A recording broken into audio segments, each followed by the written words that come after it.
Sir మీరు నన్ని రోజులలో 5 వీక్స్ లో ఎవరు మీకు అసలు అవసరం లేని గొడవ నాతో పెట్టుకున్నారు అనిపించింది? నాకు అనిపించదు కాదు, మీకు తెలిసింది ఎవరో. నార్మల్ ప్రియాంక అనుకున్నా, ప్రియాంక, శోభ వాళ్ళు కొంచెం అంటే వాళ్ళు ఎక్స్ట్రా బాగా అగ్రెసివ్గా ఉన్నారు అందులో. ఉంటే నాకు నవ్వు వచ్చింది. అంటే నేను చెప్పినా కదా కోపం, నాకు వాళ్ళ కోపం వస్తే నాకు పాపం అనిపిస్తుంది అని. అత్యంత కోపం పడ్డా కూడా నేను కూడా బయట కూడా అంతే, ఎవరైనా కోపపడతా అంటే చూసి నవ్వుతా అంట నేను అంతే. ఎందుకు నవ్వుతానో రాని వానికి ఇంకా కోపం ఎక్కువ అవుతుంది. దాని తర్వాత లాస్ట్ చెప్తా, మీ ఆరోగ్యం పాడై ఉంటుంది చూసుకొని టెస్ట్ చెక్ చేయించుకోండి అని చెప్తా. కోపం వల్ల ఏమైందంటే ఆర్గానిక్స్ పాడైతాయి, నేను అదే చెప్తా. ఏం రాదల్లా, మనకు అక్కడ పద్ధతి ఏందో ఆ పద్ధతి ప్రకారం ఆట ఆడుకుంటూ పోవాలి. రాకపోతే నూరు మూసుకోవాలి, ఒత్తే ఆడాలి, మంచిగా ఉండాలి అనేది నా ఉద్దేశం.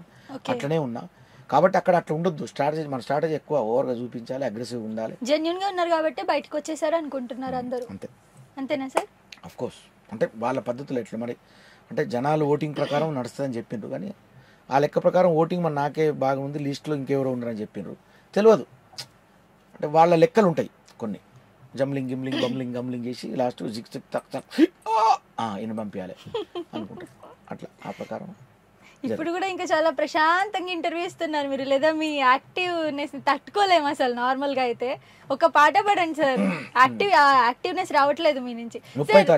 30 తారీఖుది మనం తర్వాత మాట్లాడదాం. మీరు నామినేషన్స్ లో పాడారు కదా ప్రియాంక పైన, అది నాకు భలే అనిపించింది, అది పాడండి ఒకసారి. ప్లీజ్ ప్రియాంక అది కాదు, అది అట్లా కొంచెం పాడండి. అంటే ఆ టైంలో అది అంటే కావాలని పాడింది కాదు అది. అప్పుడు అక్కడ మనకి మనసులో ఏమనిపిస్తుందో అంటే ఒక రకమైనటువంటి బాధ, కోపం అన్ని కలగలిపి ఈ రూపంలో వస్తుంది బయటికి. అది కానీ అసలు ఎక్స్పెక్ట్ చేయలేదు సార్ పాట రూపంలో ఆ కోపం వస్తుందని. కానీ మస్తు నవ్వుకున్నాం సార్ బయట ఆ సాంగ్ కి. మీరు ఇలా అనుకుంటూ పాడినారు కదా, మస్తు నవ్వుకున్నాం. ఏదన్నా పాడండి ఒక పాట. నేను అసలు ఎక్స్పెక్ట్ చేయలే, బయటకు వచ్చినాక ఇంత వైరల్ అయ్యింది అని అనుకోలే. అక్కడ నా మనసుకి ఏమనిపించిందో అది చేసిన నేను, నాకు వచ్చిందే అది కాబట్టి మనం చేసిన. ఇప్పుడు వాళ్ళందరూ నోరుతోటి లబలబలబలబ అంటే నేను నా పాటల ద్వారా గలగలగలగల నేను అన్నా. అట్లా మామూలుగా ఒక పాట ఏదైనా మా వ్యూవర్స్ కోసం. ఏం పాట పాడాలి?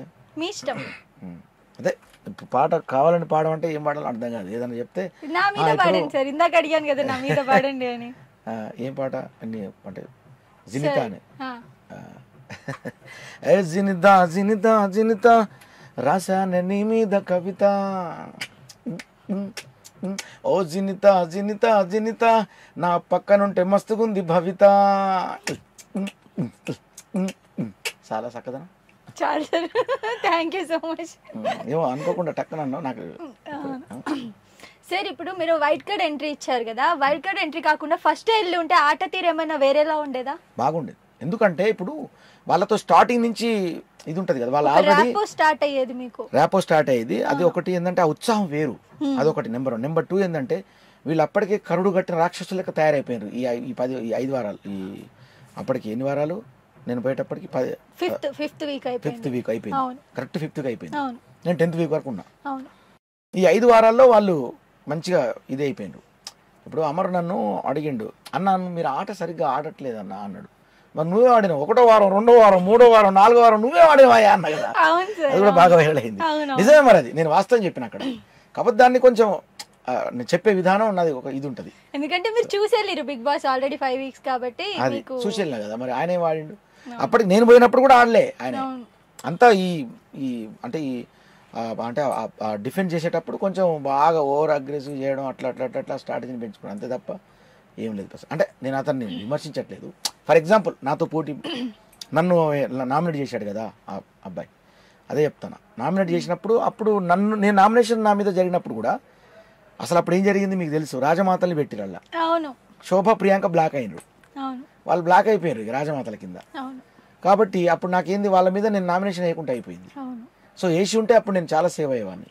అప్పటికి నేను సేవ్ అయి ఉన్నా కాబట్టి. అసలు మీరు 5th వీక్లో మీరు 5 వీక్స్ ఉండి వచ్చేసినా కానీ తెగ ఏమంత అనిపించలేదు సార్, ఎందుకంటే మీరు ఉన్న రోజుల్లో ది బెస్ట్ ఇచ్చినారని అనిపించింది మాకు. అండ్ బయటకు వచ్చినాక మీ లైఫ్ ఎలా ఉంది సార్? ఏమన్నా బిగ్ బాస్ కి సంబంధించి బయట ఫ్యాన్ క్రేజ్ ఇంకా పెరిగిందా? 600 తేడా అంతేనా? నేను 6లో వెళ్ళా, 100 అయింది నా జీవితం. అవునా? అంటే 5 వీక్స్ కి జస్ట్. అదే మీరు 105 డేస్ ఉండుంటే ఎలా ఉండేది? నాకు అంటే నేను అందరూ నన్ను గుర్తుపట్టడం, లేకపోతే ఇది కాకుండా ఇంత అభిమానం పెంచుకున్నారా అని షాక్ అయినా. గుర్తుపట్టడం ఒక ఎత్తు, ప్రతి ఒక్కరికి నేను పరిచయం అయినా, ప్రపంచ మన తెలుగు వాళ్ళకు అందరికి కూడా నేను పరిచయం అయినా. కానీ అది ఎలా అయినా పరిచయం అంటే గుండెల్లో ఇట్లా నన్ను దాచుకున్నారు వాళ్ళు. అంత బాగా ఇది చేయడం అనేది. అప్పటికి నాగార్జున గారు నేను ఎలిమినేషన్ రోజు స్టేజ్ మీద ఆయన ఆ ఏవి చూయించిన రోజు ఒకటే మాట అన్నారు. అంటే నేను చెప్పిన మరి బాధగా ఉందా అన్నప్పుడు, అంటే లేదు సార్ నేను కొన్ని చెప్పాను ఆయనకి. సార్ బిగ్ బాస్లో మీరు నాకు వెంకటేశ్వర స్వామి అయితే మీరు నాకు అన్నమయ్య, నేను అన్నమయ్య చేసిన సార్, నన్ను మీరు వెంకటేశ్వర స్వామి అయి నన్ను అన్నమయం చేసిరని చెప్పిన. అంటే ఆయన అన్నారు, ఓలే నీ టాలెంట్ తోటి నువ్వు వచ్చావు, ఒకసారి బయటికి పోయి చూసుకో నీ పరిస్థితి అన్నారు ఆయన. నేను అనుకున్నా, అంటే వాళ్ళు మహానుభావులు ఊరికే అనరు, ఏదో వేగంగా మాట్లాడరు. వాళ్ళు మాట్లాడారంటే అది తూటలాగా ఉంటుంది, అంత ఫ్రాంప్ట్ ఉంటుంది లెక్క వాళ్ళది. నిజం అది.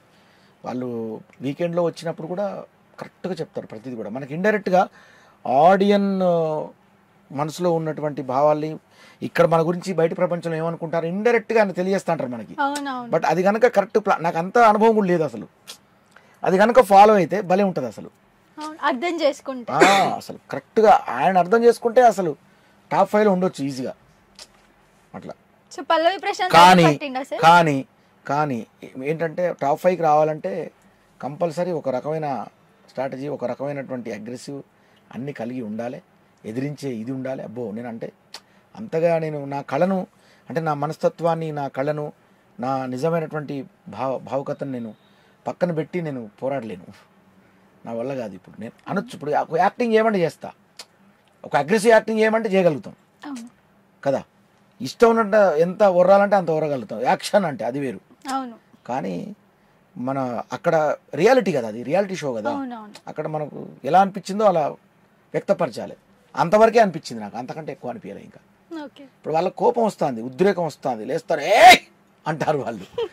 అట్లా వాళ్ళు అట్లా అంటున్నప్పుడు నేను కూడా ఏ అనొచ్చు, నేను కూడా ఏ అనొచ్చు. అది ఎంతసేపు అది కాదు కదా నా లైఫ్. వాళ్ళు ఏ అంటే నేను అంటాను మరి. అదే ఇప్పుడు అమర అబ్బాయి ఉన్నాడు అంటే నేను అతను బ్యాడ్ చెప్పట్లే, సరదా కోసం చెప్తాను. ఇప్పుడు ఒక చిన్న బంతి ఇట్లా పైకి ఇట్లా కొట్టాలి, బాల్ని ఇట్లా కొట్టాలి, జస్ట్ ఇట్లా కొట్టి ఆ బాల్ ఇట్లా వేయాలి, ఇట్లానే ఆ బాల్ ఇట్టాలి, ఆ బాల్ కూడా అంటాడు. ఆ బాల్ ఇట్లా అనడానికి కూడా అనాలా కర్లేదు కదా. అది మీ స్టైల్లో అయితే నా స్టైల్లో అంటే ఆ బాల్ ఆట నాకు ఏమైందంటే స్టార్టింగ్ లో ఈ ఆడపిల్లలు వచ్చారు అప్పటికి, నయని, మన పూజ, ఆ తర్వాత అశ్విన్ వీళ్ళంతా ఉన్నారు కదా. వీళ్ళు అప్పుడు ఎప్పుడైతే ఆ ఆట ఆ గ్రౌండ్లోకి అడుగు పెట్టినామో, ఆటలోకి అడుగు పెట్టంగానే అప్పుడు మా గ్రూపులు ఉంటాయి, 2 గ్రూపులు చేస్తారు. చేసినప్పుడు ఎవరు వెళ్ళాలి ముందు, ఎవరు వెళ్ళాలి అనేది ఉంటుంది. అంటే వాళ్ళు ముగ్గురు లేడీస్ వాళ్ళు నేను వెళ్తా అనేది. అప్పుడు నేను ఆగండి నేను వెళ్తా కదా అనొచ్చు. నాకు అట్లా నచ్చదు, మీరు వెళ్తారా వెళ్ళండి అలా పంపించేది నేను. మనకి ఇంత తెలియదు, అంటే మనం ముందు పడి ఆడితే మళ్ళీ అది వేరే లెక్క ఉంటుంది అట్లా. ఇప్పుడు ఏం అడిగినావు నాకు నువ్వు మళ్ళీ అడుగు.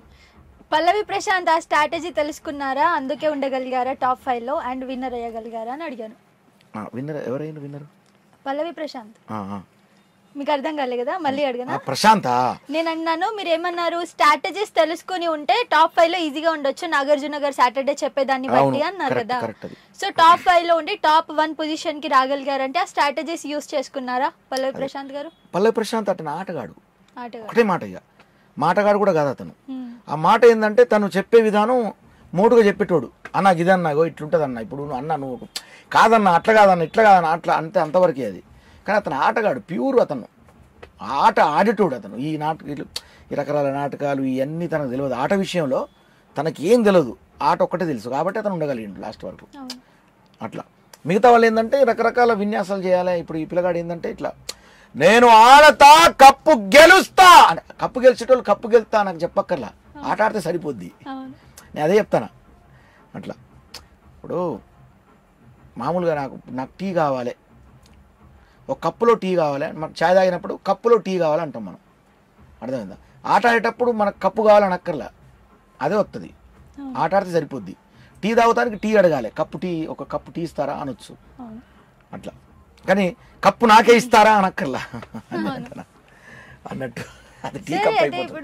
మా ఫ్రెండ్ ఒక ఆయన అన్నాడు కదా, నేను మన అమర్కి డైరెక్ట్ అంటాడు, ఆయన కార్తీక్ అని ఒక ఫ్రెండ్ ఉన్నాడు నాకు, సార్ మీరేమో ఆ టీ కప్ ఎందుకు వచ్చిందంటే నాకు, సార్ ఊకే ఆయన కప్పు కొడతా అంటే, సార్ ఆయన కప్పు కొట్టాడు సార్, అట్లా కొడతాడు ఎప్పుడు కొట్టాడు సార్, ఆట ఆడాలి సార్, ఆయన ఆట ఆడకుండా కప్పు కొడతా అంటాడు, ఏదనంటే ఏడుతాడు, కింద పడతాడు, బొరుతాడు సార్, ఆయన రాలేడు సార్, కష్టం, నేను ఆ లాస్ట్గా నాకు నేనైతే టీ కప్ ఇస్తా సార్ అన్నాడు. ఆయన సరదాగా చెప్తాను, ఇది పాపం తమ్ముడు నాకు అమర్ అంటే నాకు పాపం చిన్నపిల్లల లెక్క చూస్తా, అతన్ని చాలా చిన్నపిల్లల లెక్క చూస్తా నేను నిజం కూడా.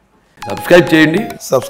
Please do subscribe to Please like, share and subscribe to top Telugu TV. Top Telugu TV. Top Telugu TV.